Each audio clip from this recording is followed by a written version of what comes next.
Hello and welcome everybody to the W12 PRL W12 prologue race that we've got going on tonight. This is a possibility for some of the drivers to showcase their talents before the official start of the W12 Sprint Series. And my name is Kevin, and I'm joined by my colleague Dan, as you can see. Everyone. Kevin, what a race we've got installed for us today. Indianapolis Motor Speedway, the road course, of course, in the GT3 cars. What do you think this race will bring for us? Yeah, I mean, GT3's Indianapolis is not a hugely popular combination, I think. This is always something that I think about before races like these, also with the W12. So it's not a combination that is driven very often, if at all. So a new challenge for the drivers in those very familiar GT3 cars. Very fast track, of course, with the final curve being in the oval section. So very much top speed dependent. A couple of heavy braking zones, so there should be a good possibility to overtake each other. And we've got a pretty stacked up grid competing tonight. Yeah, definitely. Well, we're talking about the last corner there, and I think that's a very interesting one. Because, well, we've seen it in the past in real life and in the sim as well. That corner can be a tricky one. If you touch the grass just on entry there, because when you come onto the banking, there's just a little patch of grass, and you have to push it to the absolute max to get a good exit there. So if you touch that, it's just most of the time race over, because you just drive straight into a concrete wall. Yeah, that's the thing. Of course, on the oval, no runoff stairs, so if you make a mistake there, you just go straight into the wall. Again, with the infield section, as we can call it here, there is also no real runoffs on the corners anywhere. So everywhere where you make a mistake, you will get punished for it, which I think is a very good thing. In the simulator, of course, we don't need to worry about the driver's health. So they can go off and have big crashes if they make mistakes, and we can all enjoy looking at that.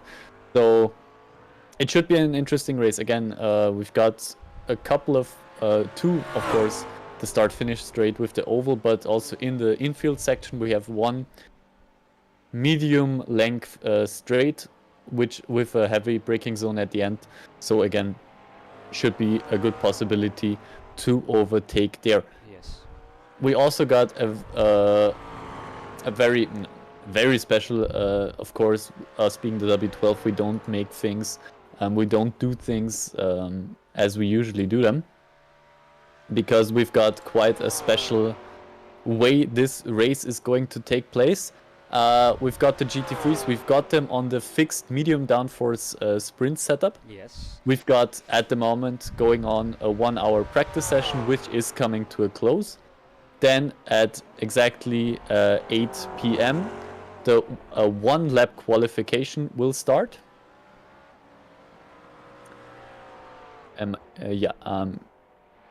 Correct in that?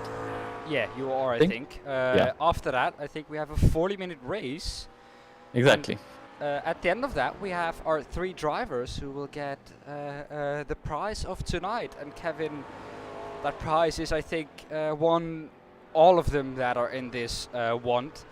Because the prize of tonight is that you get a free entry into the PRL TCR Series Season 2, which we have some amazing racing and some close racing like we saw last season. The championship decided 2 days after the last race. Of course, that's how close it was. Niels Langeveld won that in the end, and then the W12 series. So you get a free entry into both of those 2 categories. And Kevin, W12 last season was a blast to see, of course, with how things are set up in that championship and how things are being run there. Yeah, so a very nice price, as you just said, free entry into two two very great racing series. Yeah, 40-minute race. We have or the organizers have made sure that there will be stops tonight, so nobody can fuel save to make it through the race with a no stopper. So we will see pit stops. We will see hopefully a couple of different tactics. Maybe people that are fuel saving more, people that are fuel saving less. With a stacked field like this, you can never be quite too sure. Especially looking at the guys that are in this race. One guy that also has always been my favorite in the W12 because of his varied approach to tactics. Jonas Wanner is also here tonight, so I will be quite interested in seeing what he will do tonight. But yeah, a one 40-minute race, so a bit longer than we are used to the W12, of course. And the drivers just practice beforehand, which normally isn't the case in the W12 series. Yeah, they had a lot of practice beforehand. The car and the track was known to the drivers before. Like, as we do it with the W12, they have known it for a couple of days now, I think. Yeah. I think For the people who don't know it with the W12 series, they basically have a draw at the like a half an hour before each race. Yeah, and they draw a track and the car, and that combo they have to race. Like they have a certain a selection of cars and tracks that they can run, but of those tracks, like every track can be run at a night. So. Yeah, it's a very special format. I don't think something like that, like with really just a half-hour practice most of the time, even with like the VCO races where they have the fan vote on which track they are going to drive, even there they still know it like a couple of hours beforehand. Yeah. So with the W12, it's really like 30 minutes before the race. We draw what we are driving and where we're driving it, and then you've got 30 minutes of practice, and that's it. Yeah. And with the cars and tracks being so special sometimes, like with the V8s, for instance, a lot of the drivers are cut out by that. So that's not the case tonight. No. Let's talk about tonight. They've had a couple of days where they have known which track and which car class we are going to race tonight. So. Talking about that, should we take a look then at the drivers and our track today?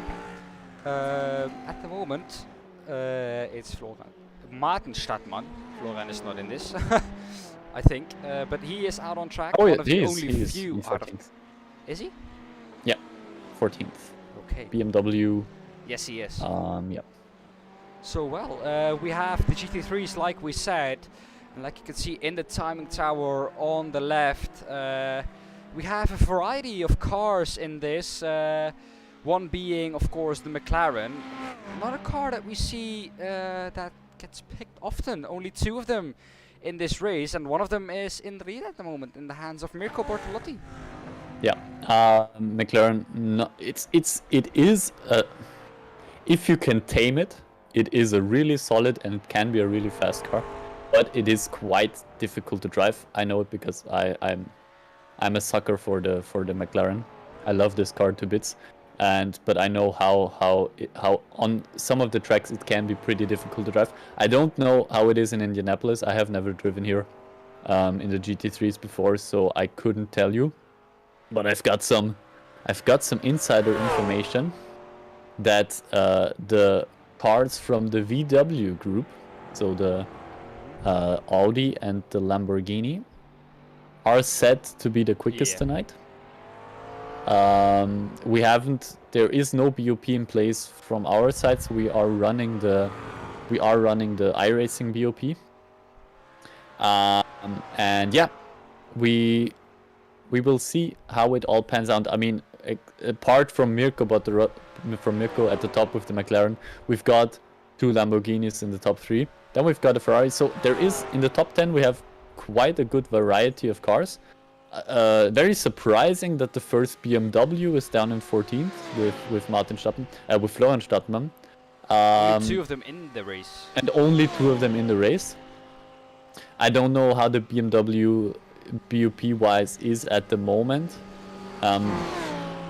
So we will see, but at the moment it doesn't seem like a very popular or very fast pick. But yeah, I have heard that the Audi and the Lamborghini are definitely the two fastest cars tonight. So, and I think, I mean, we've got in the top 10 1, 2, 3, 4, 5. So half of the top 10 are Audis or Lamborghinis. So yeah, it seems to be true. Yeah. But we've got a good variety. We've got a Mercedes in there from Thomas Pieper. We've got a Ferrari in P4 with Martin Stadtmann. We've got a Porsche on 8, Clemens Schmid. And of course the two McLarens with Mirko Bortolotti and I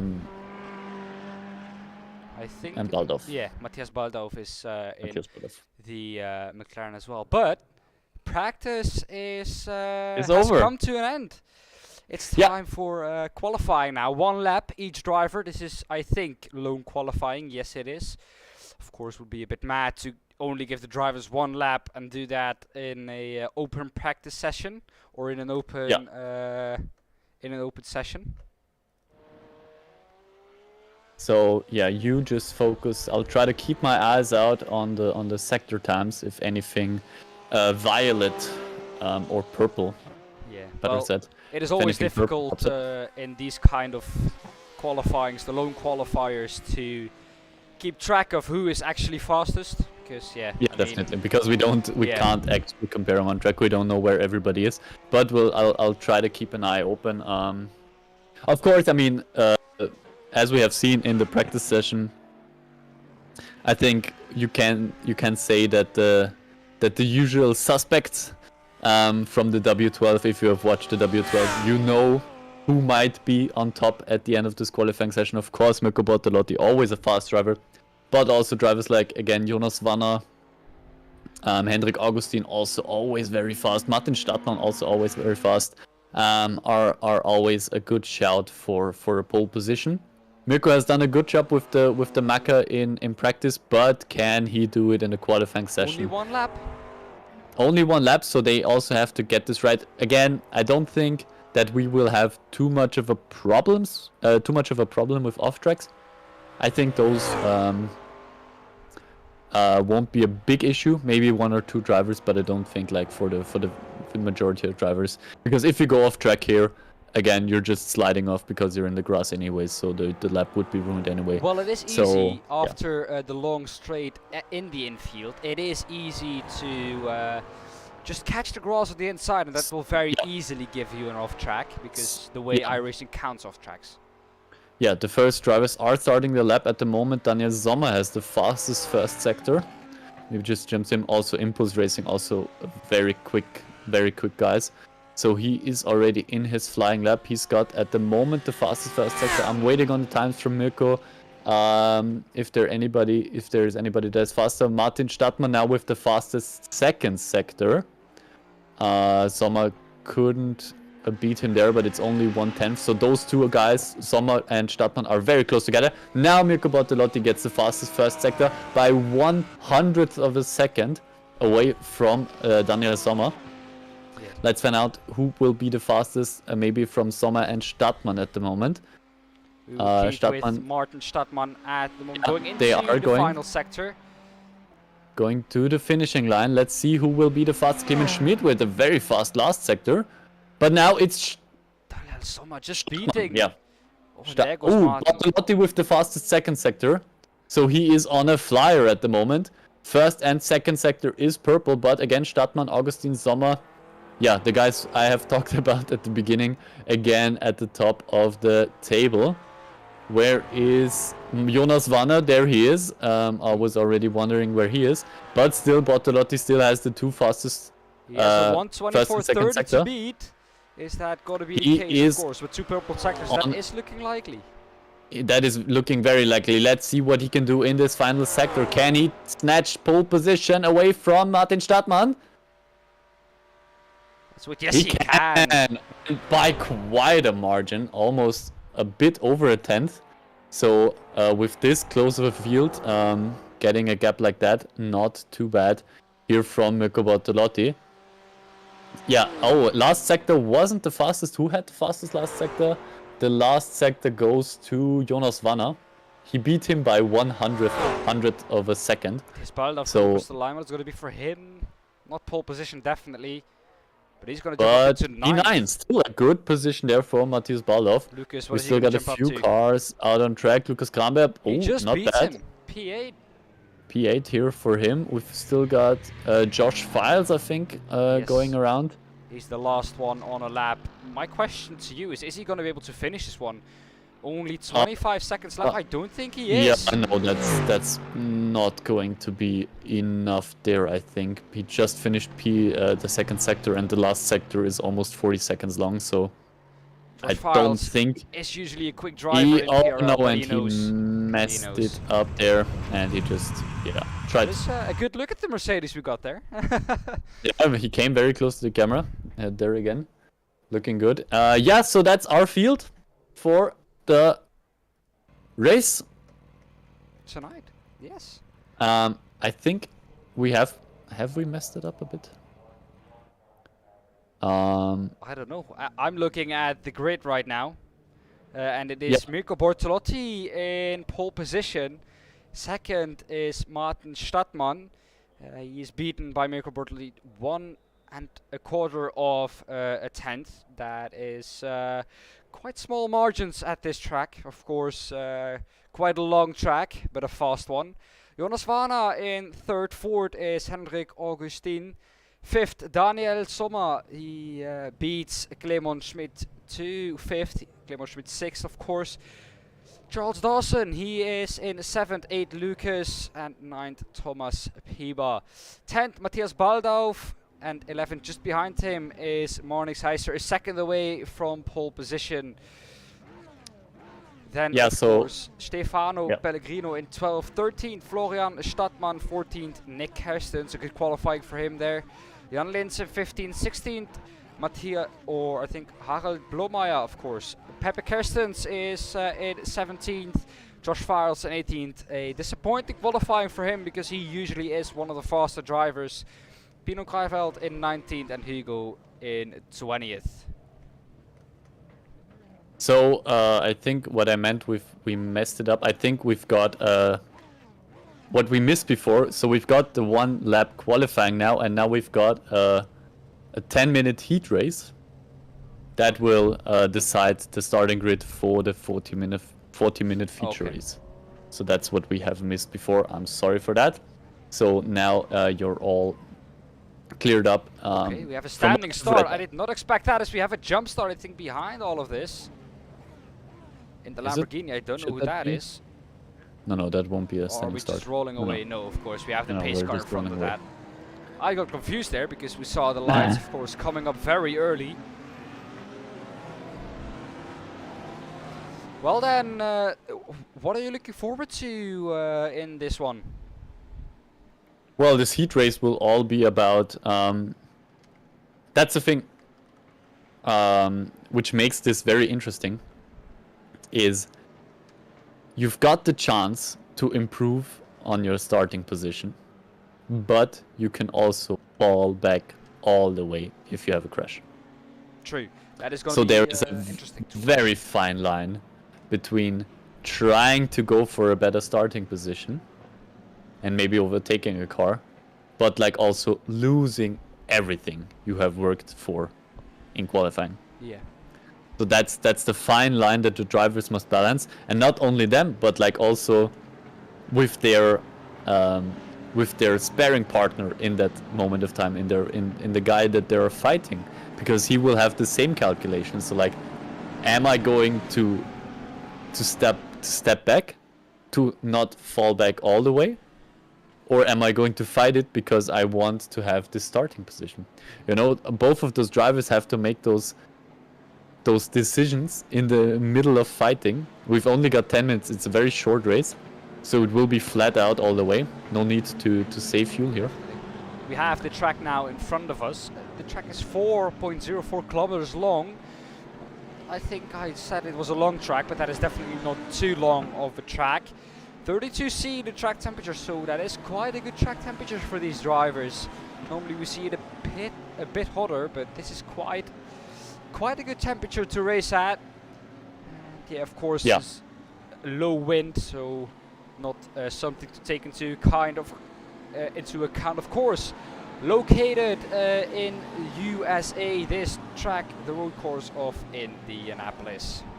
Well then, coming up to the race start. Kevin, I'm excited. I hope you are as well. Yes, we all are. I hope the chat is also excited. Let's see what these guys can do again. 10 minutes flat out racing action. Mirko Bortolotti will start off the race for us here. Takes his time. And now he hits the throttle and we are green. Starting off in this first heat race. 10 minutes of action right in front of us. Good start there from Mirko, but maybe Martin Stadtmann with a little cheeky look up the inside. No, he takes it back, but Jonas Warner can keep it in third. Augustin behind against Clemens Schmid. Oh, Daniel Sommer has lost quite a few places here, down in 7th already.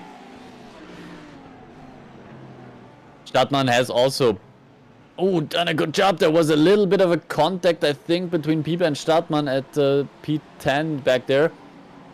What can we see here? This is, Kramberg against Pellegrino, Clemens Schmid in 5th at the moment. In the Porsche, also not too much of a popular choice. He is the only Porsche We have in the a race crash. today. I think that's... Oh, we have a big crash in the background. That's a big one. That's Pellegrino dropping down the order. Hugo Akesson is out there as well. Oh, that hasn't looked good. That didn't look too good there. That's Mirko a lot of positions Bortolotti lost. still at up front and away. He has done a good job at the start. Managed to keep his lead through turn 1. Again, with such a long run up to turn 1, always a chance to lose your position there, but he's done a good job. And he has already created a gap of almost 9/10 at the moment. Behind them a bit closer together, Jonas Wanner now in 2nd, so he has overtaken Martin Stadtmann. And now you can see them all just coming up to the first corner. Of course, Stadtmann, a long straight big leading up chance, to the first corner. So a lot of chance for the drivers to tuck into that slipstream and just try and get that run to T1. Of course, we saw Jonas Warner do that this time round. Yeah, I mean, it is a long flat out part. I mean, the last corner where you really accelerate out of is like miles away from turn 1. So it's a long flat out part, as you said, a lot of slipstream, but again, you need to make sure that you get a good exit so you can hang on to the slipstream and maybe try a pass into turn 1. And I'm sure we will see some of that maybe in this race, but definitely later tonight. He will be not too pleased with that. Martin Stadtmann has lost the position already to Jonas Wanner, who Looks like also he does not have the pace at the moment. Yeah, Hendrik Augustin he's also losing a gaining. bit. Yeah, he's losing definitely to Jonas Wanner. It seems definitely like it. Could he have And damage? here, He's down in the straight line, it looks like. we'll see. I mean, yeah, he's got the slipstream, but look how close Augustin is coming there to that Ferrari. Definitely closer than he is coming to the Lamborghini of Wanner. In the braking zone, Martin does gain a lot on Jonas again and on Hendrik, but not this time round that Hendrik can attack, but Martin definitely looks vulnerable at this moment. Yeah, it seems like it. Maybe we'll see what happens next lap round. But they are close together. Look at those guys. Wanner, Stadtmann, Augustin. Very close fighting there for those 3 guys. Yeah, then we can see how close the Ferrari from Stadtmann gets to the back of the Lamborghini.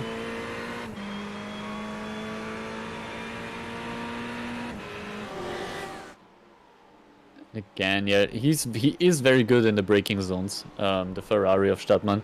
That will make it, of course, very difficult to get past him in the corners, in the entry at least. He's now right Let's on see, the back they're of very Jonas. close. I think Jonas is gonna have a little bit of trouble here outside of the slipstream of Mirko Bortolotti.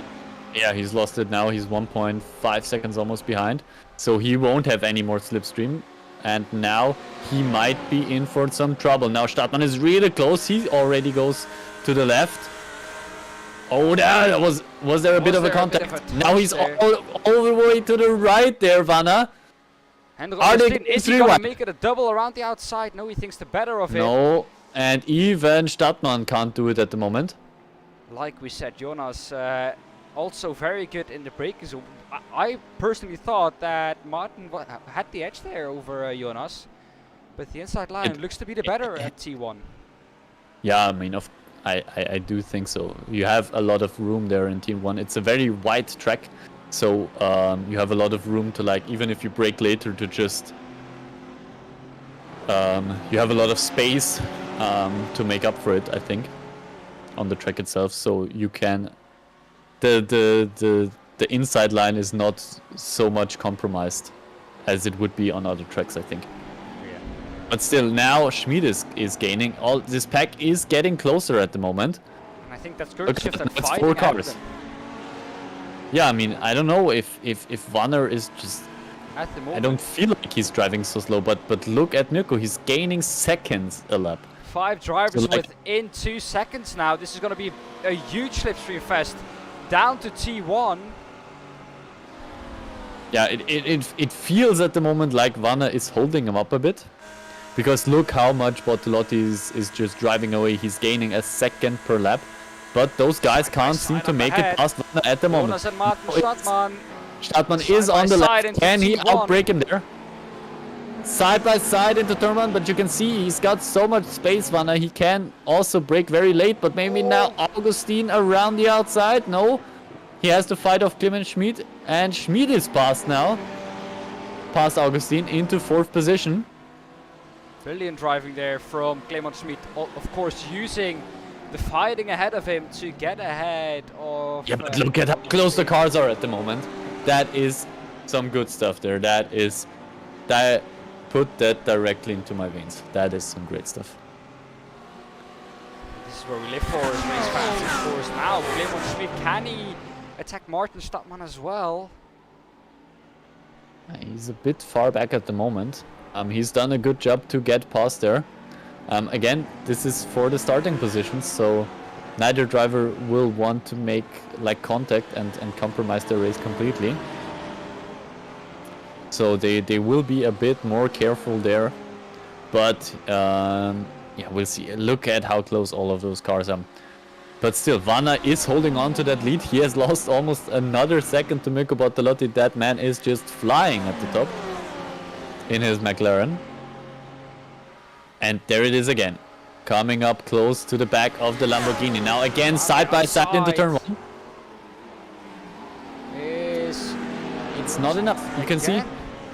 Yeah, as you can see, Vanner can brake late, and if he's in front, he can decide where the line is, and he just pushes Stadtmann out, which is of course completely a legal thing to do, but Stadtmann can't really do at the moment very much about it. He would need to brake even later so that he's always side by side, so that Vanner can't just push him off the track like that. Oh, maybe down the inside, pushing him a little bit wide there.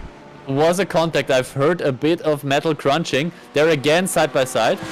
Not quite. I think Martin Stadtmann Now gave he's that going back. Now down the inside.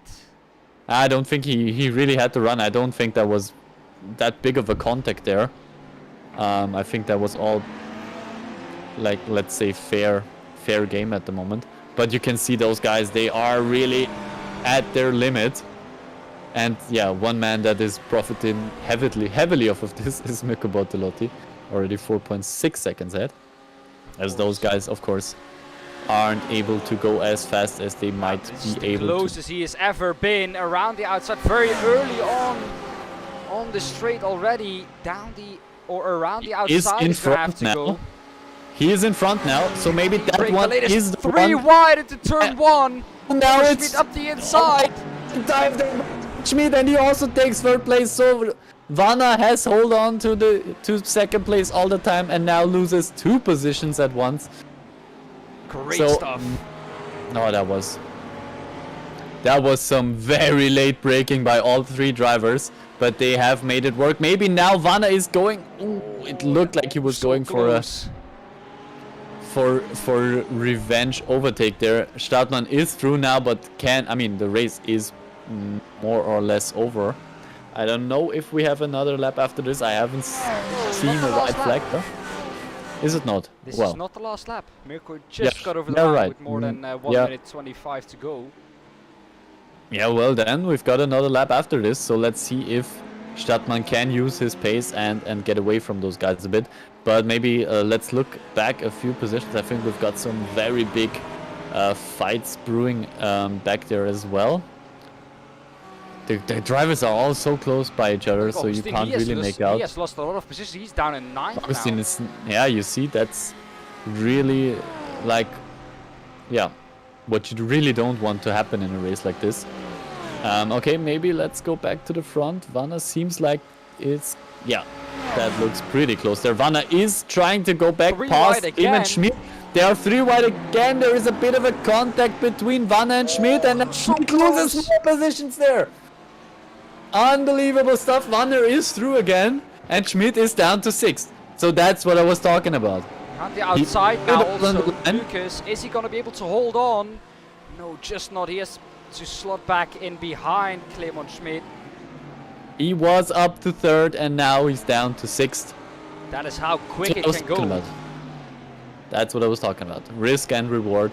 He wanted to keep that 3rd place, and he lost not only 3rd and 4th, but he went down to 6th position in the last lap out of all the laps. So the run to the line is going to be interesting with the drivers so close. It's going to be. It's all in the exit here, but it looks like Vanna is sliding around a bit. It looked like it.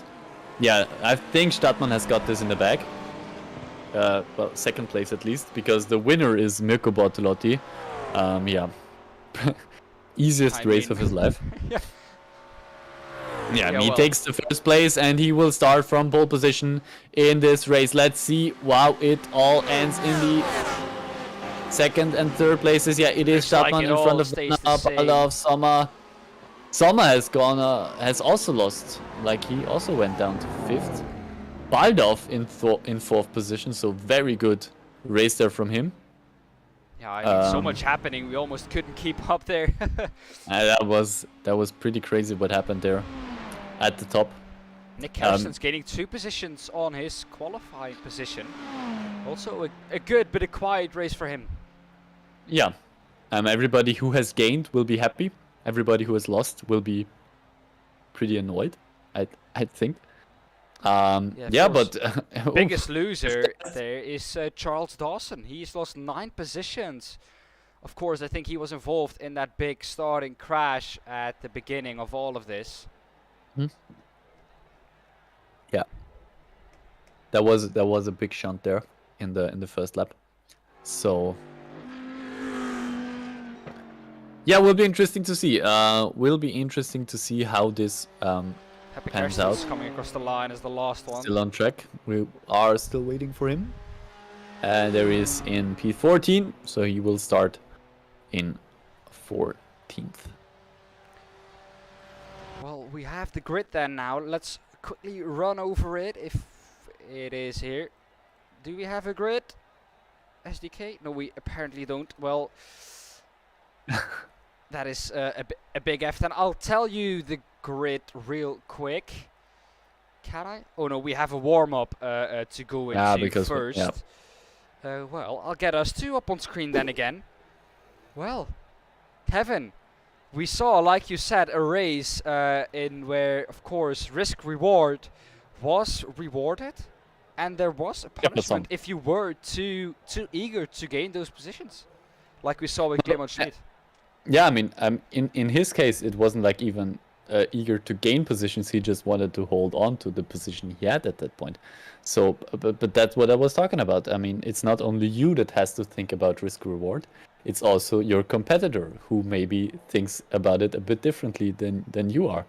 And yeah, in Clement Schmidt's case, it was pretty annoying. He was P3. Also already at that point made like a really good comeback. I mean, he made it really far up the grid, and then he lost it all trying to defend his position. I mean, afterwards you're always smarter. So you could have said, okay, maybe if he had just given up that position, he would have at least been 4th. It's always easy to talk afterwards. afterwards, it's of course easy. But that's, just to make it clear. Yeah, to make it clear also for the viewers what I mean when I'm talking about this risk reward thing. It's like, yeah, you wanted third, you could have gotten fourth, but because you wanted third very much, you're now fifth sixth. or sixth. Yeah. Yeah. Of course. So that's how quickly it can go in these races. But yeah, I think that was what made it very, very interesting to watch. Yeah. Well, let's hope we have a grid ready for you now. Then, as we go into the 40-minute feature race. Well, then, the grid is here for you. Yes, Mirko Bortolotti. Like we saw, of course, with his easiest race of his life. He is in first now. Second, Martin Stadtmann. Third is Jonas Vana. Matthias Baldorf is in fourth. Fifth, Daniel Sommer. Sixth is Clemon Schmidt. Seventh, Lucas Camber. And eighth is Thomas Pieba. Of course, the top 8 looks very, very stacked. A lot of good drivers in there. Hendrik Augustin in 9th. 10th, Florian Stadtmann. 11th, Marnix Heiser. Of course, he, I think, stayed where he was before. 10th is Nick Harris, or 12th is Nick Harris with a good race, but a silent one for him. Of course, 12th, a good starting position for him. 13th, Jan Lins. Pepe Kerstens is in 14th.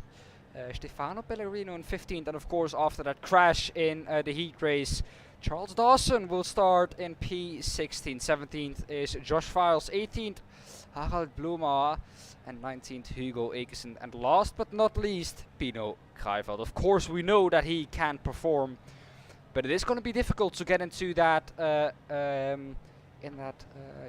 prize-paying positions. The top 3 for him, starting 20th, of course. Yeah. Well then, we're on the way for the formation lap, Kevin. We saw it in the heat race, a battle for 2nd, 3rd, 4th, 5th, 6th, 7th, 8th, and 9th. Of course, all so close. The question is, can we keep track of what is happening this time round? Because of course this is now the 40-minute race, which will include pit stops. So I don't think it will be that hectic this time around, because the people will be to keep track of them. It will be less difficult, I think. At the beginning, of course, there's going to be stuff. There always is. But I think very soon we will start seeing people that are going to be saving fuel, trying to stretch out their stints, trying to fuel up less so that they can have a shorter pit stop than the others, and trying to make trying not to lose time like that. So I think it will be a bit less dramatic than our qualifying race was there. But I still hope for a good race. But again, with those let's say a bit longer races, the real action is going to come in the last 15 minutes or so, when everybody has no more pit stops ahead of them, and then it's always just when it's just for who finishes the line first. I think that's when it's going to be really interesting. And of course the pit stop phase, who will have done the best job there, and what tactics they are going to deploy. I think that will be really interesting to watch, and I'm looking forward to that. Well, Kevin, we are about again to go green at the Indianapolis Motor Speedway, the road course, and I hope it's going to be a little bit more of an excitement at the very front of this race for first. Because Mirko ran away with it, of course. But coming up to the line now. Green flag, green flag. Mirko starts off. There it is. Green, green, green. Again, good start there by Mirko Bortolotti. He is a good starter. We know that from the W12 Sprint Series as well. Maybe Jonas Vanna, can he now go past into second once again? He tries going around the outside of Stadtmann, which turns to the inside, but he's not close enough. There's a call. Turns Stadtmann around. And those two are out at the start of the race. Vanna and Schatman both turned around. I don't think it has hit too many other drivers. I think everybody else went through that quite unscathed. So, yeah, at least it only hit those two. And now the top three is Bortolotti, Schmidt, Baldorf. So Schmidt, yeah, recovers from his bad last lap in the qualifying race to go back to second in the first lap of the race where it all matters, where it all counts. A good start for him. Yeah, again, we see Mirko Bortolotti ahead of the field running with it. Yeah, he has definitely profited off of that. Stadtmann, Vanna, we have seen it in qualifying. Those two are the guys that can keep up with him. Yeah. Just to show this is the gap he already has to P2. That is big. Of course, I mean, to be fair, the other drivers probably had to brake to avoid contact with the two guys that went off. Sure. So they would have lost a bit of time there. But again, yeah, Mikko is very, very fast. No, that was just a little bit too far And back we've for got him. two McLarens in the top three. I'm amazed. The only two. And they are, yeah. Well, So is your information then actually correct that the I guess not. the I guess Audi I was and talking. Lamborghini is It was full of shit, I guess. like always. I mean, I'll have to complain to my source. Of course. Maybe I should do it right now because then the race could get at least a bit more interesting. if you catch my drift about who the source of this information was. But yeah, very interesting start at least. 2 to 5 is that, so that's Schmidt, Baldorf, Pieper and Augustin there, also very close to each other. I'm a bit disappointed by my Impulse Racing guys, or not my Impulse Racing guys, but by the Impulse Racing guys. Augustin and Sommer, they are usually very, very fast. And now just in 5th and 9th, so I hope that there is more to come from them. Stefano Pellegrino, meanwhile, goes into pit lane already. Wow, that is early. That Well, is Marcus an early Heister start. up to 6th, around the outside, breaking into T1, and he has that done. Yeah, and Sommer is about to follow him through there. Yeah, he has done it as well. So also Sommer now in P7. And there is some contact up front. I think that was Pieper and Augustin. Augustin is out and there is Pieper going slowly. Wow, a lot kicking off at the front here. We saw, of course, it all being clean in the beginning of the race, but Marnix Heister now up into 4th.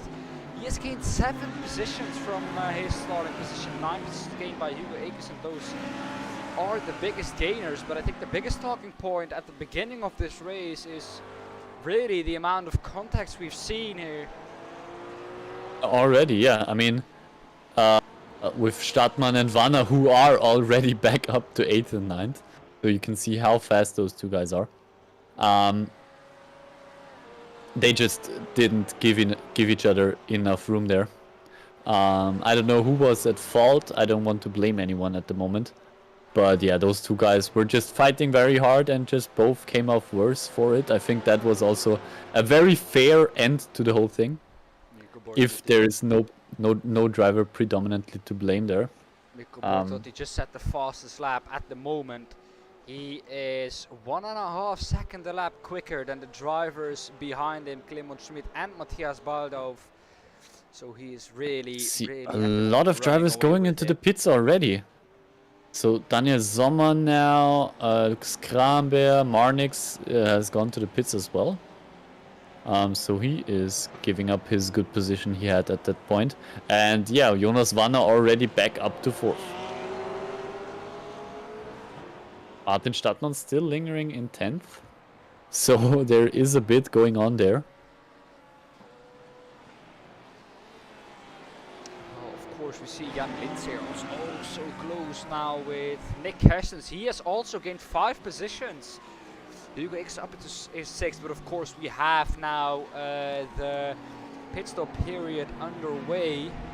Yeah, we've had a lot of pit stops out. So Pellegrino, Kramber, Heister, and Florian Stadtmann But the guys in the top already 10, have pit no stops. one has pitted in the top 10. No, the guys up front haven't pitted yet. That's true.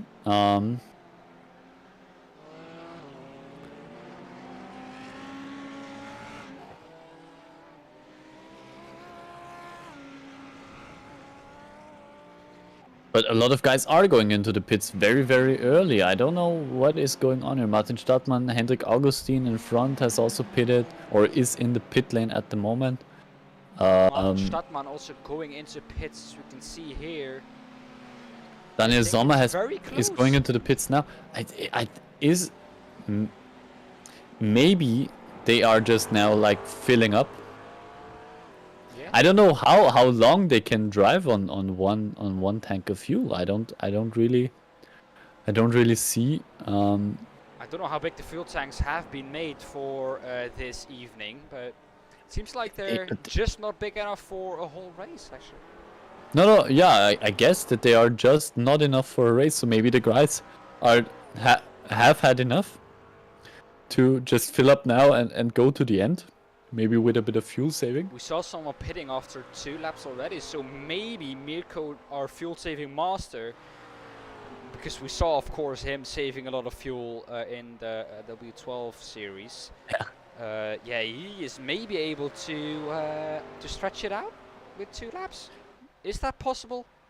No, I don't think that. From again my sources, there should not be enough to. Yeah, but they really should definitely not be enough fuel in the cars to make it through the race, even with a lot of fuel saving.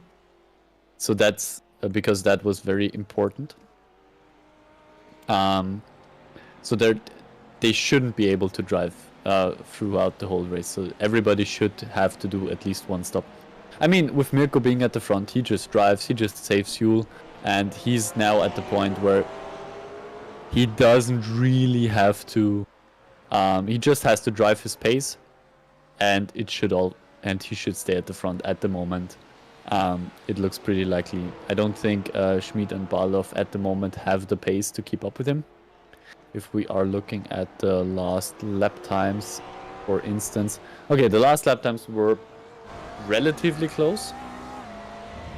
But also they're close, but not like, but still a couple of tenths between them. So if he just keeps this up, just drives his laps, I don't see why he shouldn't be able to drive home, take the win.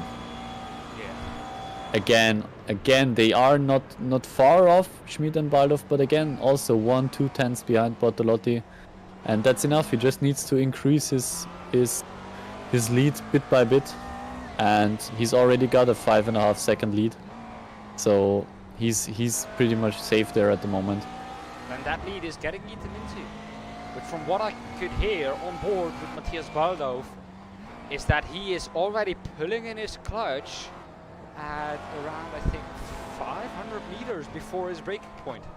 400 meters. So that is really, that is big fuel saving.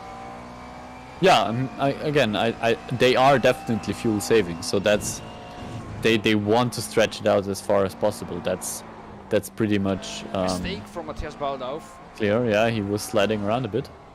So I don't think that they are definitely trying to save fuel, but yeah, just to stretch out the stints to gain as much as possible. But I don't think it will be enough to make it last the whole race. I hope not. It would make it more exciting, of course, if they wouldn't. Yeah, it would give the guys that have pitted now a chance. If they can go to the end, of course. Yeah. Also a question mark above that. We've got the fight, Augustin against Piber.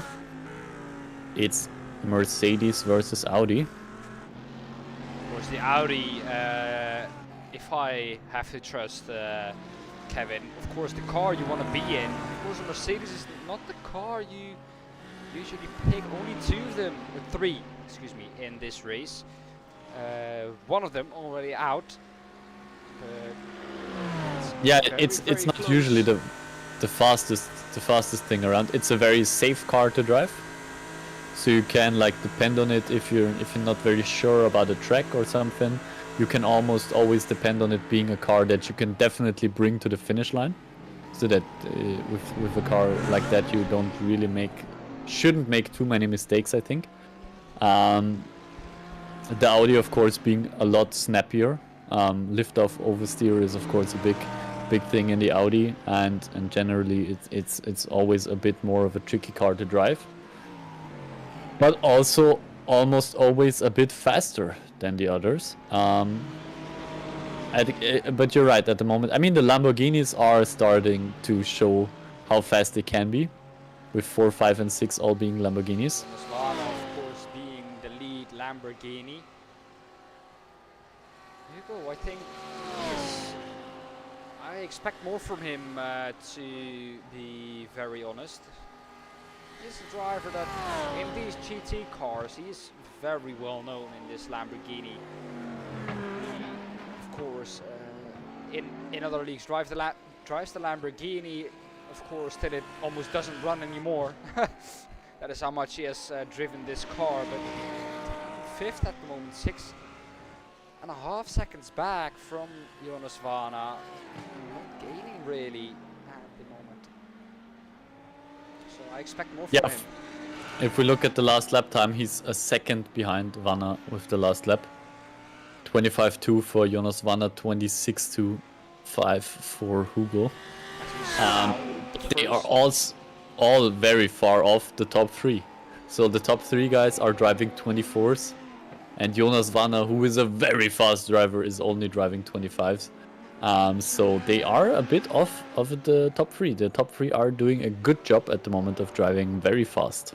Clement Schmid now clear of Matthias Baldov. Of course, that gap Again, is now bigger than the second. 24. So no slipstream. Yeah, Baldov again now is also dropped down into the 25s. I mean, Schmidt 24.9, so not too much faster. Vanna now on the same pace as Baldov, but on the same pace is not enough. He needs to go faster if he wants to close up, of course. As you can see, Akesson 4 tenths behind Vanna, Linz 26.0, Kirstens 26.8. So they are not really able at the moment to keep up with Jonas Vanna. Dawson with a 25.7, so that's not too bad at this point in time. Well, of course, we have another first of our pitters in the top 10. Stefano Pellegrino, he's the first one that has already pitted. So interested to see where he can come out. He's 51 seconds back from the lead, so I think that's a bit too far to come out in the lead after the pit stop. But yeah, let's see what he can do. Yeah, most definitely he's too far.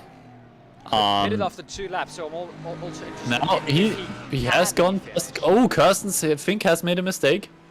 Drivers are going past him at the moment. He's now down in 13th, so he is off the track somewhere. Marnix Heister also made a mistake. He was up to 4th at some point. He is now in the pits and out of this For the race. second time. Yeah, so that must mean he has had a crash of some sort.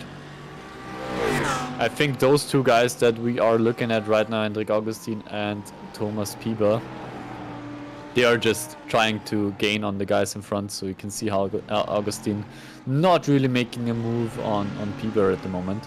So I think those two are just saving fuel and just driving for a bit, I think. Linz and Kirstens now in the pit lane. Nick Kirstens. Yes, the younger of the two. Is that at the moment down in 13th. He is now going into the pit lane as well, very slowly. Yeah, he has made a mistake of some sort. Yeah. So now they are all dropping down the field. As you can see from the guys that are in the pit lane, Jan Linz only coming out of pit now. Mirko Ekersen, one of the last ones to make a stop. Oh, as we have now some information. Mirko about Bortolotti is in. Mirko has come into the pit lane. We also have some information about Marnix. He got pushed into the wall, or at least hit the wall, and I think was held by with that by Daniel. So I think both of them out of the race. All of no, Daniel Sommer's still in it. In 11th at the moment. Yeah. I think this is not only a one-stop race, I think this is a two-stop race actually, because if Bortolotti, Schmid, Baldorf, Wanner, if they are all coming in now, that's a bit early for a one-stopper. So I even think we're going to have a two-stop race here on our hands. But the question is, did they all empty the fuel tank? Yeah, I think if they're all coming in, I think they were all done with their fuel. I don't think that that they would all just come in earlier. Makes it wouldn't make too much sense for Mirko, to be honest, to just come in that early. He has no, at the moment he doesn't have a real fight that he's fighting, so he could have just stayed out as long as he wanted. And I think the fuel is done. I mean, Indianapolis is a very with all those flat out sections, it does eat a lot of fuel, the car. So it would make sense that the tank is depleted a bit faster maybe than on the other tracks. But while pitting after 2 laps, then I definitely have a question. If you, even if it's a 2-stop, you're not gonna make it with 2 stops then. No, you're not gonna make it. So that then there probably was something wrong with the car maybe. Maybe they want to get repairs in. Stefano is at the moment in 4th after pitting at lap 2. So I think he got the strategy right. Or yeah, we'll see. Maybe if he comes out, if he comes in a lap or 2, then we will know that. Yeah. Well, let's see. We should see them back in pit lane at around 32 to 34 minutes. Based on my calculations, because they pitted with 16 minutes to go, of course. Then counting that or doing that again, you would come in with 32 or 30. I mean, the thing is, minutes. how long? I mean, if you, Pellegrino was only in for 6.1 seconds, so that was a very short stop as he gets overtaken by Thomas Pieber. If you look, Bortolotti, Schmid, Baldorf, they have all been in for 12 to 13 seconds. So a lot of the guys that pitted early had very short pit stops. So they probably weren't able to fuel up that much. So I don't think that Stefano will be driving on this tank, on this fuel tank for much longer. But also, like, Pieber has already been in lap 6. Augustine, who is behind Pellegrino now, has come in lap 4, so he will be also making a stop very soon. So yeah, it's a bit weird now, the standings. We can't quite make out where everybody is. Well, everyone has stopped once, so the positions they're in and now, there he is. Pellegrino again going into the pit lane. Yeah, so there he was is. definitely something wrong with that pit stop. Yeah, I mean, he had to come in for other reasons than fuel, definitely. Clemens now in 2nd, creating a bit of a gap between him and Matthias Baldorf. Well, doing a good job there. Well, talking about Stefano Pellegrino, of course he pitted at lap 2, and the others pitted at lap 16. Judging on the fuel then, he would have done 3 minutes something. So this is actually right then. This is a full fuel stop. Stefano Pellegrino has stopped after lap 2, done 16 minutes, and now he is in again for fuel. Yeah, I mean, he has got now, so we know that I don't know how much like Mirko, Schmid, Baldorf, how much those guys were saving. But that's like the thing. Is Pellegrino because if he has now 16 minutes, that's just 4 minutes until race end, which is like, I guess 3 laps or something. Yeah. Which seems that is a bit too much to be saving that out, I think. I mean, if he was like really aggressively saving fuel from now on, Of course. maybe he could make it work. I don't know. Yeah, of course, having to fuel one lap less than the others is going to gain you time in pit lane as well. And of course, as we know in racing, the less time you're stationary in the pits, the more time you're going to get out on track. As we see, Augustine going up the inside against Thomas Bieber. Yes. Finally, Hendrik Augustine has got past Thomas Bieber. Of course, I think that is the currency of now. I think Jonas Wana coming up behind Thomas, so he had to overtake. Otherwise, he was going to be overtaken by Thomas. So Hendrik Augustine looks like he does not have the pace to keep Jonas behind. Of course, we saw Jonas in that crash, that turn 2 crash at the beginning of this race, but he's definitely back in it. Yeah, he's driving absolutely quick. He was in the last lap the fastest guy on, or almost the fastest guy. Only one guy was quicker, Hendrik Augustine, funnily enough. So he's one of the fastest guys on track at the moment, Jonas Wana. So he will be making sure to get some more positions. I mean, the race is still 18 minutes, so a lot of stuff can still happen there. Gap to like the top 3 at least isn't too big. For the move up the inside now of Thomas Bieber. Looks like he is on the inside. The And preferred break line. him. Yeah, Bieber braked earlier, and Vanna is through on the inside. I think the smart And thing now- to do from Thomas. Now we've got a real good fight on our hands. I think Augustine against Vanna, those two guys are pretty much on par at the moment when it comes to pace. So the Audi and Lamborghini, they are trying to rectify my claim that they are the fastest cars on track. They are doing a hell of a job at the moment, those two, in their cars. Yeah, well, last lap was 6/10 slower from now.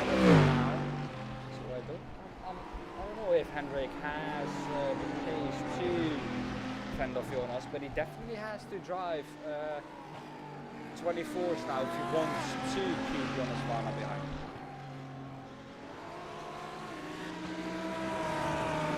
Now coming onto the straight, it's going to be difficult for him to do.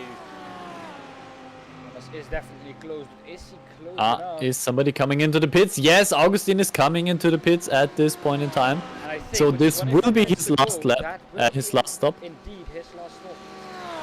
Yeah, that will be Augustine's last stop. He will save from now on to make sure to get it across the finishing line. But yeah, that should be...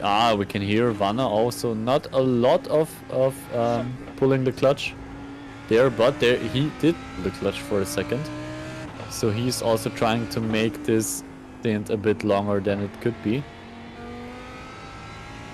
Let's see, Augustine of course now has to just make sure that he comes out in free air and that he can drive some good lap times. Still stationary, and now it's go time for Hendrik A Augustine. lot of people in the pits at the moment. So Yeah, Sommer is in as well. A lot of guys have pitted in the same, like at the beginning of the race in the same lap.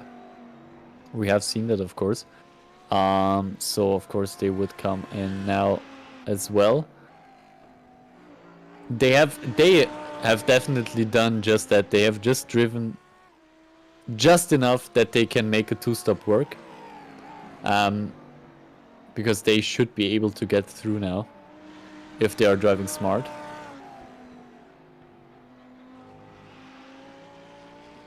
Yeah, Hendrik Augustine got a lot of space in front of him. Mirko Bortolotti has come in now. So that's a bit early. So now his second stint was only not even 10 minutes long. That is interesting. But he's now fueling up probably for the end of the race. Until the end of the race. But that is an interesting tactic. I am very interested to see how this one works out for him. Yeah, not a very long stop, but Yeah, a bit early. Now we've got a new leader of the race. Clemens Schmid is now out front. But of course also still got one more stop to go for him.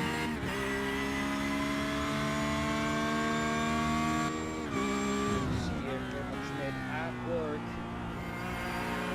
in his Porsche. I think the best sounding car in the world is Porsche. I absolutely love the sound of that six.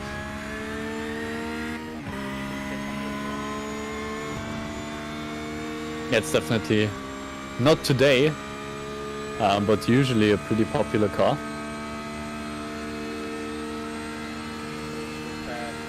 Infield, there's been a lot of slow corners, really good corners for slow corners, not really the corners this car likes. Thomas Piva in the pits as well now.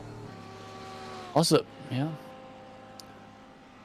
mean, again, should be enough to get, of course, through to the end. Let's say this, everyone who pits now on fuel should be able to make it to the end. Yeah, definitely. We've only got 13 minutes till the end, so everybody who pits now should be able to make it. I'm very curious to see how this all pans out. We've still got a couple of drivers that will have a second stop waiting for them. So, for instance, yeah, the top 4 are all still having to pit one more time, I think. Jan Linz in P6 should be pitting once more. Dawson should be pitting once more. The Pellegrino is the thing. I'm not sure if Pellegrino can make it to the end. I don't think he can make it. It was a bit. It was very early, and the Like, Kirstens if we will need to look- pit again as well. If we look at Mirko, his middle stint, and he's absolutely stretched that last stint, or the first stint. His second stint was 6 laps, and then he came in at 26 minutes, which is on the edge of making it. So you can probably do like 5 laps at the bare minimum to make it with 2 stops. So 2 long Yeah. stints and then 5 laps. So I don't think Stefano Pellegrino will make it if he does not save a lot of fuel, which I don't think he will be able to. Yeah, I'm with you. I don't think that it will be enough. So now Clemens Schmid has come in the meantime, has dropped down behind Bortolotti again, of course. Jan Linz is one of the drivers who still needs to pit, so he won't be too much of an issue for Clemens Schmid. So Clemens Schmid at the moment should be in second place still. Or at least Because Baldov, provisional Vanna, second place. Ackerson and Linz should all be pitting once more.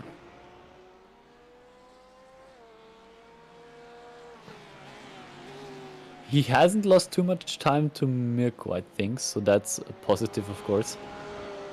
So he should be able to keep his second place at the moment. Baldov should be coming in any second now, I think. If we No, look he still at- stays out. If we look at Jonas Vana and Mirko Bortolotti,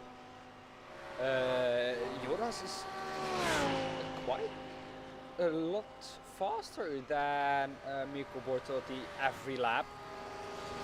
So I think I mean, he has to. them, it He is has gonna to be drive close. faster. Of course, he comes in now, he has to fuel for 10 minutes.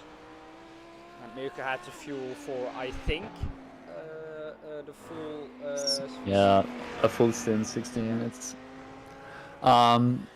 Yeah, but he was so far behind, I don't think. What Vanna might be able to do is close up to the guy in front, to Baldov. They both need to stop again. So they are driving in.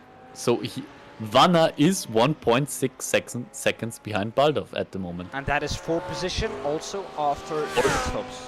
Yeah, that Because, because they both need to pit. yeah, they both still need to pit. And Hugo behind Jonas Vanna, so Hugo now in third. He also still has to pit. Jan Linz in 5th position. He also has to pit as well. So Yeah, that is going to be interesting to see how far he can stretch his middle stint. He should be coming in now any moment because of course. Vanna and Baldov stay out. They are still going strong. I mean, Vanna has got P3 right in front of him. So he has something to fight for at the moment, which is crazy if you think about that he faced the wrong way in turn 1, or turn 2 better. Yeah, it was course. actually turn 2. Yeah, turn 2. But yeah, course, Jan after Lind's now that- coming in. Yeah, like I said, he had to come in this lap. Yeah. His last stint was 10 laps, and now he has done, I think, 11 on this stint. If I'm correct, coming across the line, yes, he has done 11 this stint. Yeah, he's now dropping back a bit. So he has been able to stretch out that last, or this stint at least, to a lap longer. But he now has to fuel for 9 minutes only. So this Yeah, is it gonna will the be shorter a stop short for him. stop. Somebody back there is also coming into the pits. I think it was Kirsten's. Coming up to some traffic as well now. Ferrari. Matthias Baldov and Jonas Varna. Jonas Varna closed in through the traffic on Matthias Baldov. Only 7.5 tenths between those two now. Oh, and now going Baldov into is the pits. behind the BMW Getting in going hauled to the pit. That was not a very good tactical maneuver there. Maybe Baldov had to come in already, but that cost him a lot of time there. Yeah, behind I think Behind the BMW. that was Pepe Kerstens. Yes, behind Pepe Kerstens he lost a lot of time coming into pit He lane. will be furious. He will indeed not be happy with that. Yeah, that probably cost him P3, I think. Bortolotti now going past. Let's Vanna see will where probably he comes just out. pit next lap, I guess. Or maybe let's see, when did he pit? In lap Clemens 11. Schmidt coming up now. I think it's going to be very, very close. Oh, Matthias Baldov. He easily has that. He has that one. Hendrik Augustin nowhere to be seen when he comes out You of can the pit see lane. also the gap between Schmidt and Baldov has also increased massively.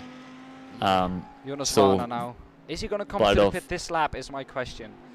Like you I can see on the bottom right, we have the pit strategy. So judging on his last stint, he has stretched his stint by 1 lap already. So yeah, he then has he been will able probably to. come in now. Yeah, he must come in. Longest there stint is. for August. Longest stint we've seen on fuel, 12 laps. And yes, here he is coming into the pit lane. Of course, he can come into the pit lane at full speed. Don't speed in the pit lane, of course. That is very important if he wants to stay ahead of Clemens Schmidt and Matthias Baldov. Let's see where Matthias Baldov is now. He will have a short stop. I'm curious to see if he can even like challenge Clemens now. Let's see. 27 where Clemens is. seconds. No, that is Oh, not okay, gonna that's happen. a bit too close. But Jonas Varna yeah, still he's not still driving. stationary. Okay, that's a very long pit lane. No, But that he is will not have gonna a short stop. happen. No, not gonna happen. Oh, I hear him revving up already. He goes past, Schmidt goes past, but he's not too far behind. Matthias Baldov. Oh yeah. Yeah, he has lost big. He's lost big in that one. He will be absolutely The pit furious. entry has cost him a lot there. That cost him everything. That cost him not only the position, but also like, what is it, 4 seconds to Vanna. He was a second, or almost a second ahead of Vanna, and now he's 4.5 seconds almost behind. 1:49.7 is the outlap of Matthias Baldov. Let's see what Jonas Varna can do now. Yeah, I mean, he's ahead. Vanna is gone. Baldov won't catch him. Yeah, but we can see if he is lost on the outlap as well then. Because Yeah, I'm okay, interested yeah, to see if it is only the pit entry, because I don't think he has lost 4 seconds on the pit entry. I mean, 2, 3 if at max, you but not have 4. if you have seen the difference in between Vanna's pit entry and the pit entry of Baldov, that was very different pace that they were going there. Of Very course, not on different speeds. purpose that Pepe Kerstens was there. He had to come to the pit lane as well at that point. No, I'm not saying he did that on purpose or Yeah, no, anything, no. but it was just very bad luck there for Matthias Baldorf. But that has cost him. That has cost him big. 49.7 outlap of Jonas Vana. Yeah. Let's look So, at it. 47 to 47. 60. So also 2.1 seconds lost on the outlap. So like I said, that is not only on the inlap. Half the time was lost on the outlap as well. But we have this could be close for second as well. How much? Yeah, the thing is, if we're looking at best laps, they are not too far away from each other. But how fast can they go at the moment? Matthias We Baldorf is will- actually faster than Jonas Vana at the fastest lap. Yeah, they had good laps in the slipstream at the beginning, of course. I don't know how much slipstream actual slipstream Vana has enjoyed. I think he has always just gone past people whenever he had the chance. So he wasn't sitting in the slipstream for very long most of the time, I think. Of course, then you had that And we spin can see the beginning. gap is already below a second between Vana and Schmidt, so he has come He's now very going to close. enjoy that slipstream. Let's see what his lap time is going to be this time round. Improving his personal in Sector 1. Sector 2, very close to a personal improvement. Sector 3, what is that going to be then? With the slipstream now, is that going to be a personal best? No, it's not, but it is a quick lap time. 24.5. Look at that. That is a personal improvement right there when we were talking about it. Yeah, and look how close he's now to Clemens Schmidt. It's only 3 minutes left in this race, but Jonas Vana has fought back impressively to be fighting for second place right now. Look at that pace from this man. Has looked the wrong way around, Oh, and to there the it inside. goes! Wow, he really doesn't. At a Needs too point much where we time. all did not expect it. I think you could hear that It by was our a bit early. reactions. Yeah. He really doesn't mess about. He sees it and he just goes for it. Wow. I love that. I love that. That is amazing driving by Jonas Vana. And with that action, he only lost 3/10 to Mirko Bortolotti, gaining already. Not, of course, gonna be able to catch up to him 15 seconds. Yeah, well, no. The gap is to Mirko Bortolotti. Of course, never say never. Mirko can make a mistake. Mirko is not a robot. He is still a human if you thought he was. Of course, with Mirko being like faultless in both of the races up until this point. I'm not gonna jinx this for him. Otherwise, he'll come after me. But yeah, of course, Mirko, two of the easiest races he has had in his sim racing time. Yeah, Waldorf has gone past Pieper for P5. Or no, Is that- he's I think fighting Hendrik Augustin. I'm Augustin sorry. has, Yeah, sorry. has gone past Matthias Baldorf. But now Yeah, still they side are by fighting at side. the moment. Oh, a little bit of a snap there from Waldorf Hendrik has fought Augustin. back. So there is still some fights going on here. Baldorf now holding on to his 4th position. He hasn't been driving that quick in the last couple of laps. 25.8 his last lap compared to 25.2 from Hendrik Augustin. So he's been going slow at the moment. Or slower at least. Yeah, but now around or up the inside. Oh, we do have a touch. They touch there, but Augustin now has gone through. So Yeah. Baldorf has come off worse there. Was a Baldorf bit really too- falling off after the pit stop. Now Thomas Pieper coming up behind them as well.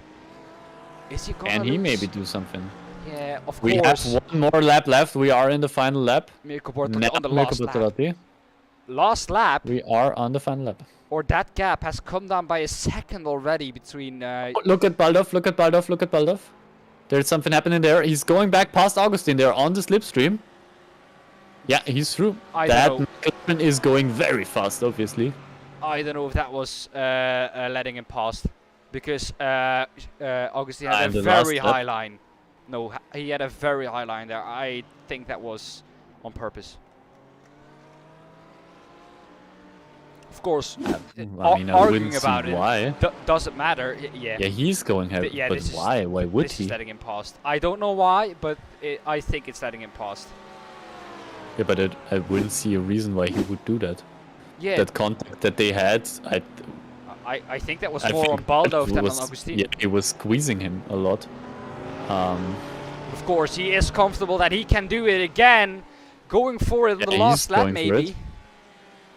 We are in the final lap, so there is maybe the chance Bardov is covering the outside there, which of course turns to the inside for the next corner, so not a bad strategy to go for here.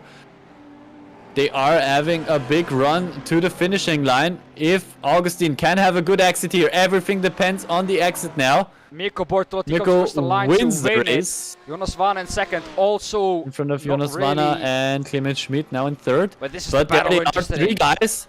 But now that's too far. I don't think that will be enough there. For He is Hendrik closing in, he is Augustin. closing in, He's side going by on side. Side. Hendrik Augustin has done it. I think he out of Bardov fuel? Maybe he's out of fuel. I think so as well. Wow. He's lost also 2 Piba. So he's lost 2 positions Yes. Wow. there. So Bardov Oh. was a bit too cautious. Did he just fuel not enough? I don't know what. I mean, don't know what that was. It was late enough. He could have easily. Or did he like- want to let Augustin by, but did he go off throttle too don't much? I don't No, see I why don't. he would do that, but That would be really in that situation. I mean, he would have seen that. Stefano Pellegrino, the that last one to come Piba was across the behind. line. That was, yeah, some unbelievable stuff there.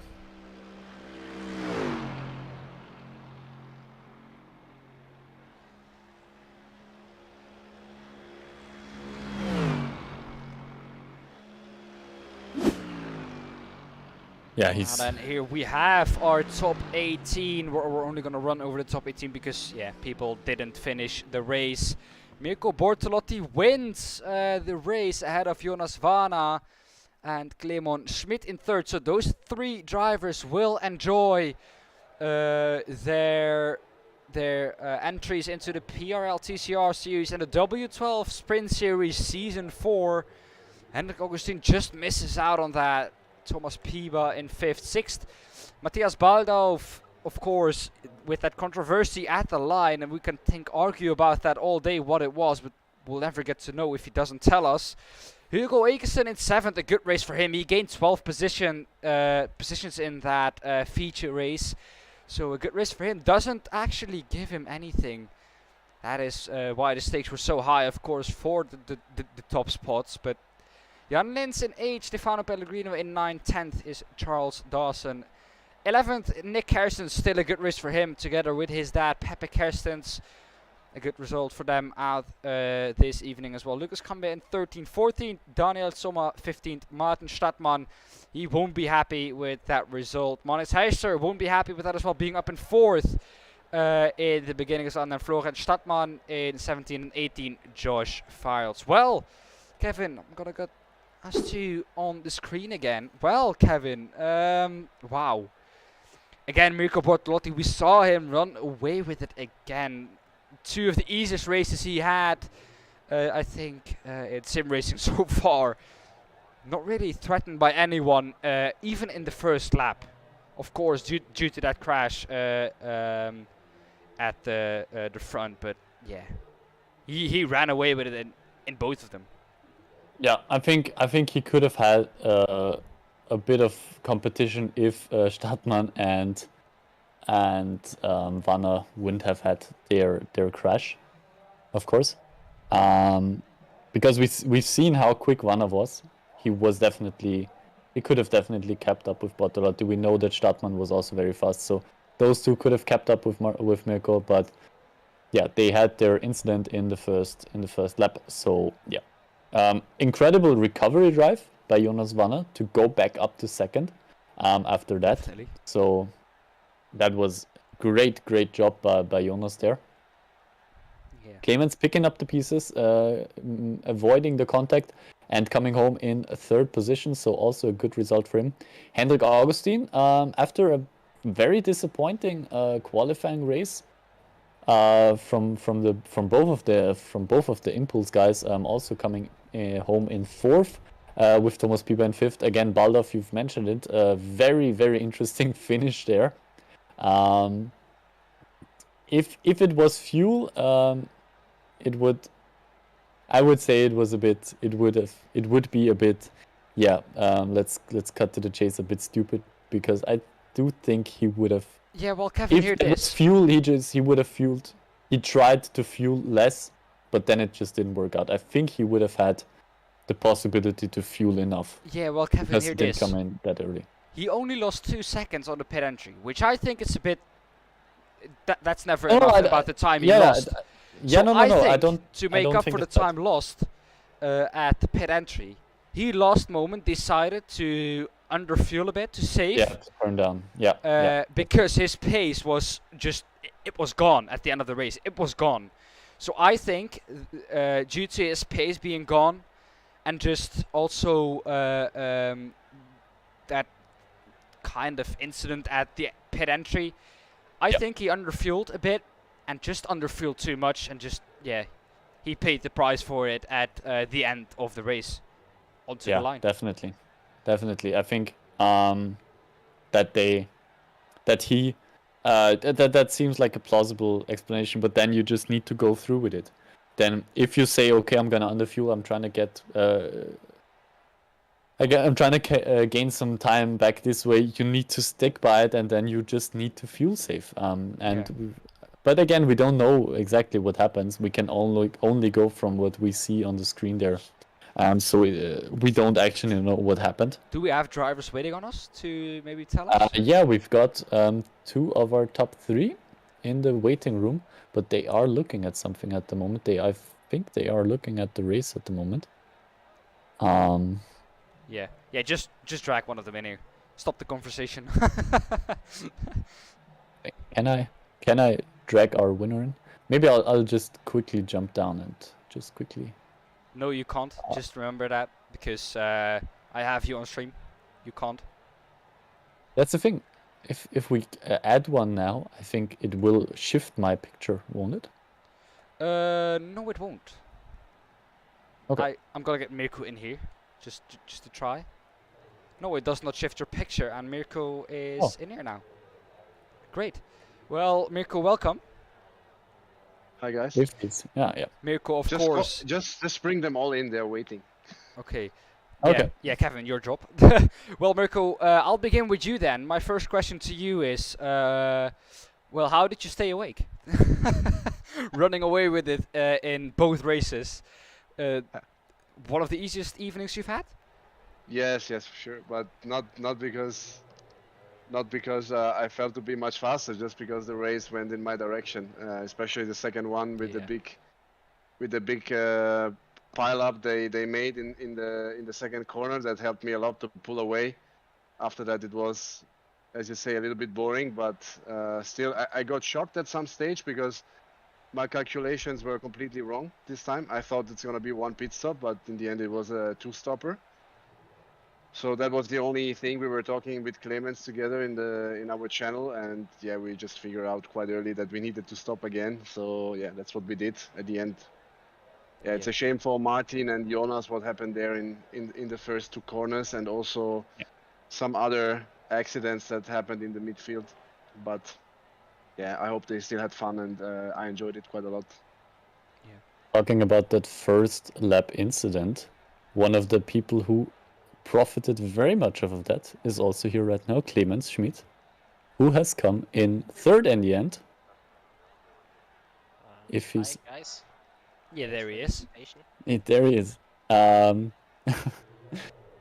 So Clemens, we didn't quite see how close it was because with the 2 guys crashing in front of you. Did you have to do a lot, or did they just go off in the corner? Luckily, I was completely on the inside of corner number 2, so I could just stay on the throttle and pass them easily. And then the first few laps was quite a nice fight with Matthias, but luckily he dropped a little bit away, And from then on, as Mirko said, we talked about the fuel. And unfortunately, I was in the last 3 laps forced to make quite a lot of lifting coast. So Jonas slipped past, but Ah, okay. overall it was quite okay. Yeah, that was what I was going to ask next. That overtake from Vanna, we were pretty surprised by it. But okay, so you had to save there, or Yeah. Yeah. Exactly at the line, the engine switched off, so it was quite Okay. close. Well, Clemens, of course, did you take into account that either if you've got P2 or P3, the price would have been the same? Was that something you thought about with, of course, not finding Jonas too much? Now, at the end, it was just hoping that I crossed the finish line without stopping first with no fuel. Okay, yeah. Well, that is a very good reason. So Well, we also have someone in here who will not be happy with his result, of course. Marnix, welcome. Thanks. Marnix, of course, we heard from you that you got pushed into a wall or helped into a wall onto the straight by Daniel. Yeah, just tell us about it. What happened? Well, I'm not someone who likes to yield when someone pushes you to the left or right. I just keep my car straight, and that's what I did. And he was a bit going to the left, and I tried to get my steering wheel straight, but that didn't end well. And we went into the wall, and then I crossed the pit exit lane, which caused me to have penalty as well. So I didn't saw any perspective on going on and to continue the race. Well, that is sad to hear from your point of view, Marnix. But yeah, well, did you still enjoy it? I mean, the format, in my opinion, is something really good, a good idea from us, and maybe we'll implement this into another championship. We'll be starting very soon. We'll be working on a new championship. We've thrown into a PRL interest form with over 50 answers already, and I think we know what we want to bring back and what we want to continue. And I think this format is a really good one to implement in a new series. So hopefully we'll get that back. Yeah. Well, I have another question for Mirko if he is still here. Yeah, sure. Go ahead.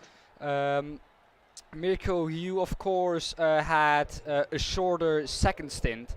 Did you choose to do the shorter stint in the middle on purpose, or was it just, like you said in the beginning, the fuel calculations that were wrong at one point? No, the calculations in my head were wrong. I thought it's gonna be a one-stopper, but at the end it was a two-stopper. And the reason why I pitted early is I run into traffic, into lap traffic.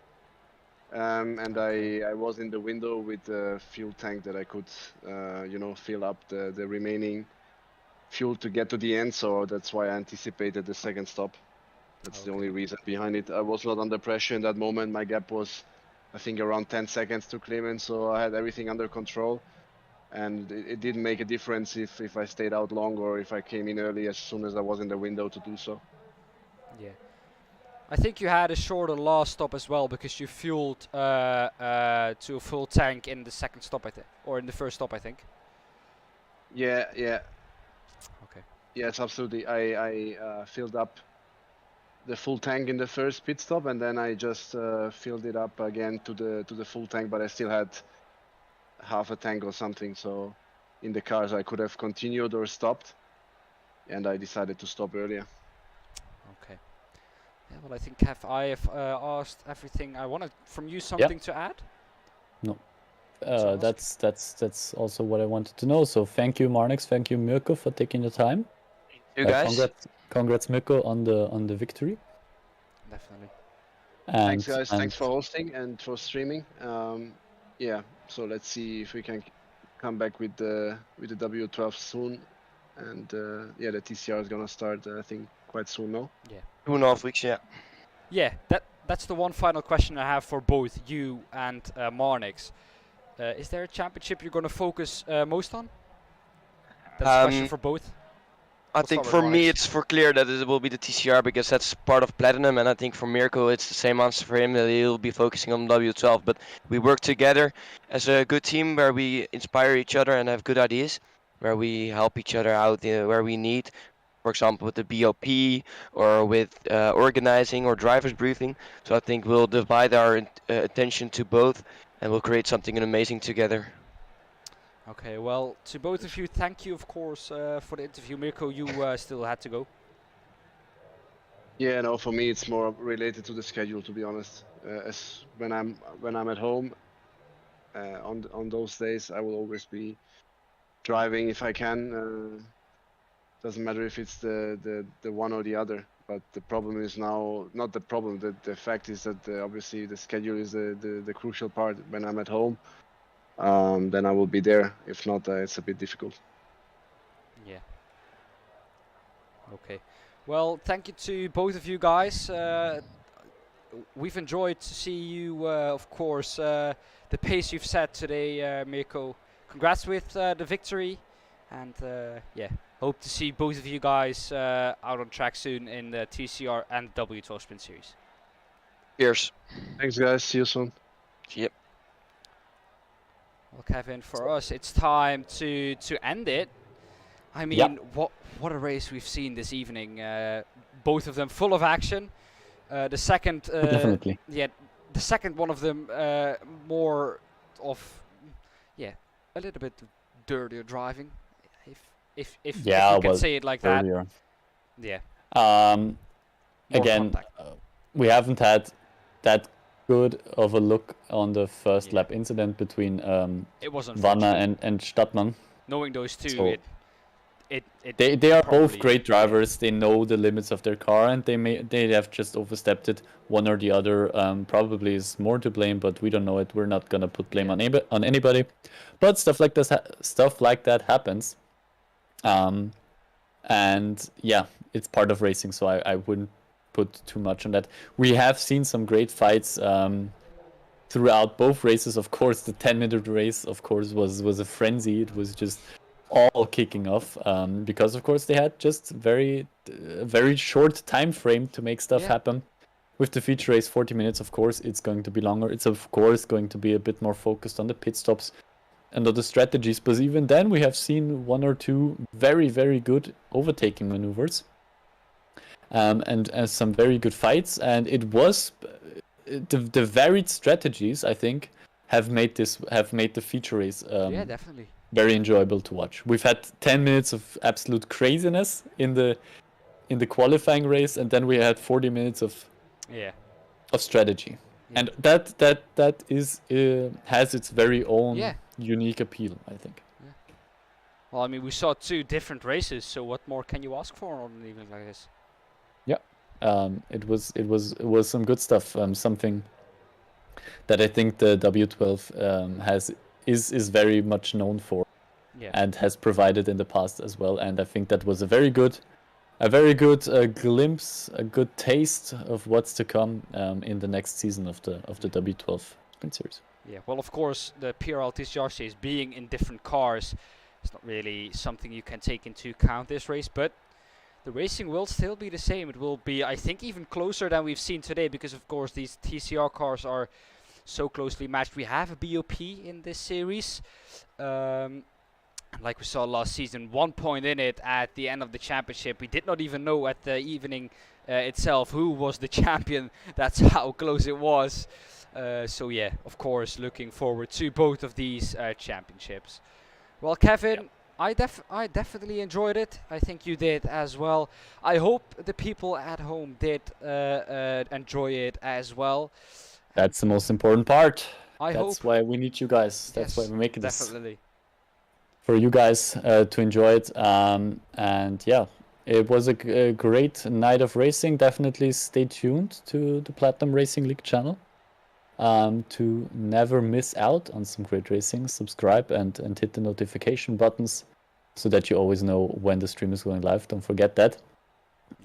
Or join the Discord servers. I think the links are down in the description. They're both in the description. So they're both in the description. Go and check them and join PRL and W12.